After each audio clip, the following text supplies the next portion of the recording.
You'd think that the minute you retire and step away from work, life just becomes so easy. But in fact, we got quite a few things wrong that first year.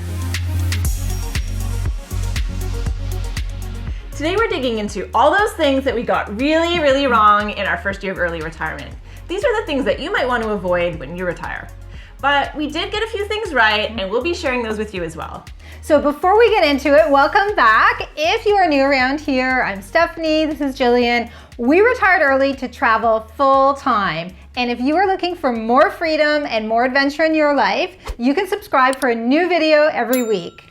We love our life in retirement. We gave up our corporate jobs in 2019 and haven't looked back. We don't go to work, we don't have a boss, our time is our own, and we get to spend it however we want. So you'd think that a life of doing whatever you want would be pretty easy, but it turns out that a lot can go wrong during that first year of early retirement. That includes overplanning, underfunding, and lots more. But it wasn't all mistakes. We actually got quite a few things right, and we ultimately ended our first year with some amazing once-in-a-lifetime travel experiences and an even higher net worth. So we're sharing it all with you today, starting with the things we got wrong. We took absolutely no time whatsoever between finishing our jobs and starting our adventure. Ideally, we would have taken some time to tie up loose ends, say our goodbyes, and mentally prepare for this new life. Instead, we worked until the day that we started traveling full time. So here's what our last day of work looked like. First of all, we started the day by shooting our very first YouTube video.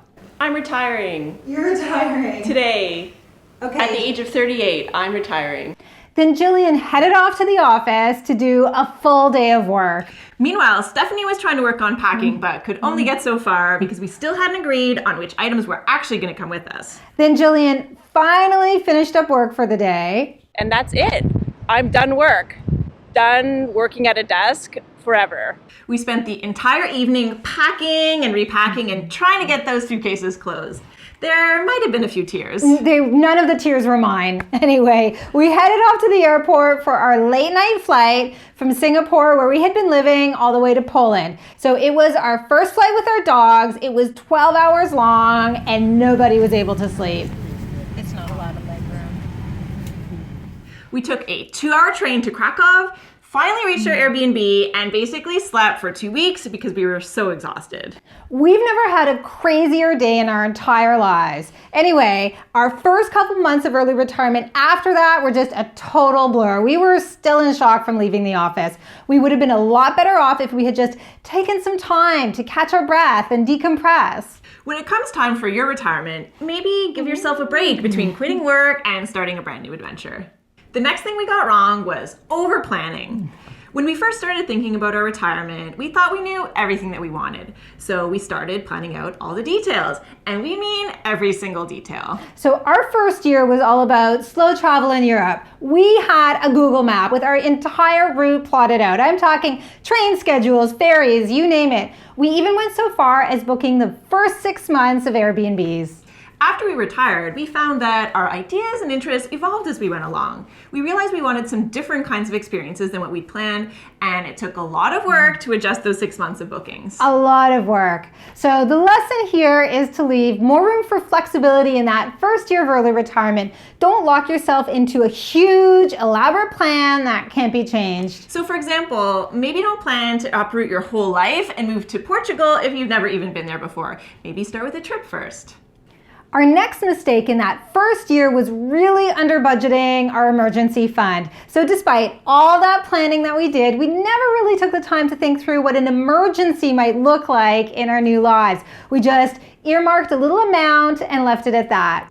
Of course, we never could have predicted all the emergencies that came up in 2020. Some of them were personal emergencies and some of them were global emergencies.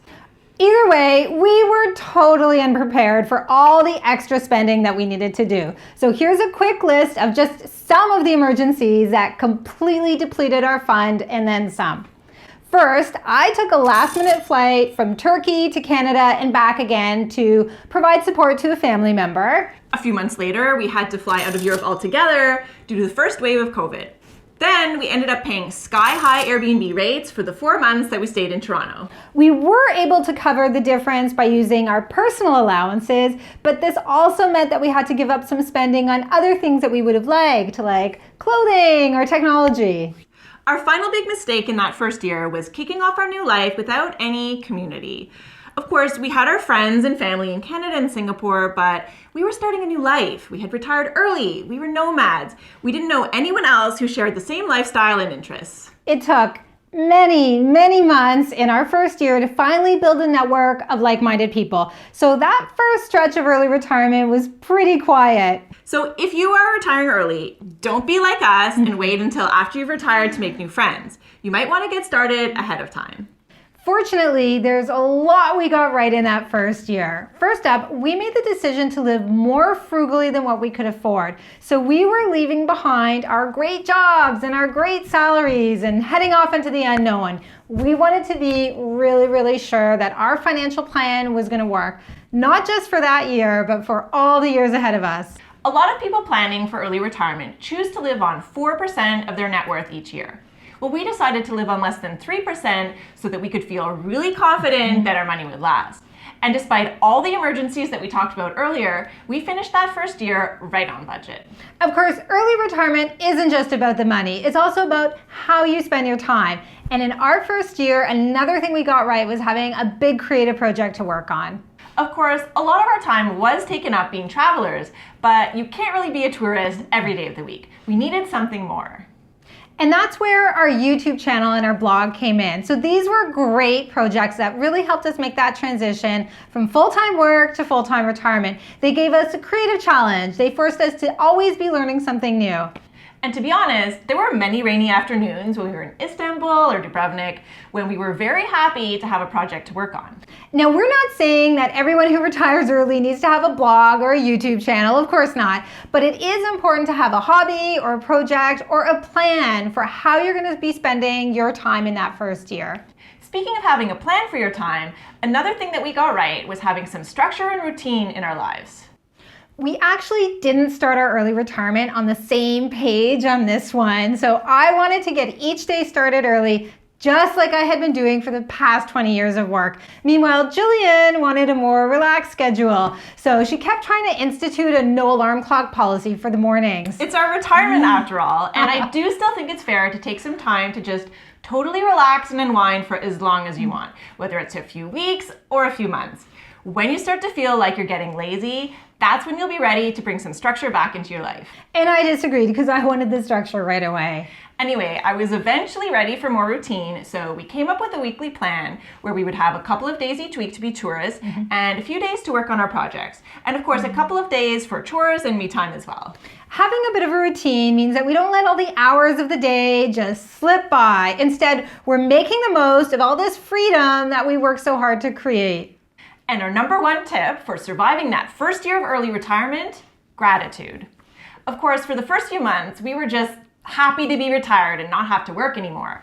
But as time went on, freedom became the new normal, and it was easy to forget just how fortunate we were. So we eventually decided to take time every single day to be grateful. We would just take one moment each day to share something that we were feeling grateful for. We found this to be especially helpful after facing down everything that happened in 2020. If we'd taken a negative mindset, it would have felt like our whole first year of early retirement was totally derailed by COVID. But in fact, we felt so grateful to still be living out our dream of travel in spite of all the obstacles.